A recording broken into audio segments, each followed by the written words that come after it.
কিরম আছেন? আশা করি তো ভালোই আছেন। আজকে আঙ্গরে কচুর গাছ কাটপানি গেলাম, যে আজকে কচু খামু তো। কচু খাইতে আমি তামাম টেস্ট পাই, তামাম ভালো লাগে আমার কাছে। দেখেন যে কচু গাছ কাটতাছি, কচু গাছ মোটামুটি এই যে কচু খাইতে তামাম স্বাদ লাগে, কচু যা টেস্ট লাগে।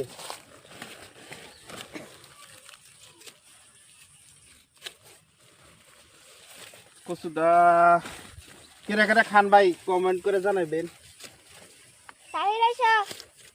কেরা কেরা ভাই খান কচুটা? কচুটা মোটামুটি চিংড়ি মাছের লগে খাইতে মোটামুটি টেস্ট লাগে।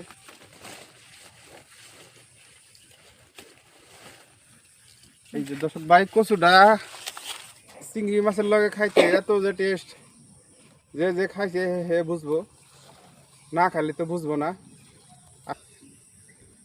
এই কচুটা কেরা কেরা খাইছে চিংড়ি মাছের লগে ভাই কমেন্ট করে জানাবেন। এইটা চিংড়ি মাছের লগে একবার খাইয়া দেখবেন। আজকের জন্য ভাই বিদায় নিলাম। যে ভাই ভিডিওটা ভালো লাগলে ভাই আপনি লাইক শেয়ার করেন।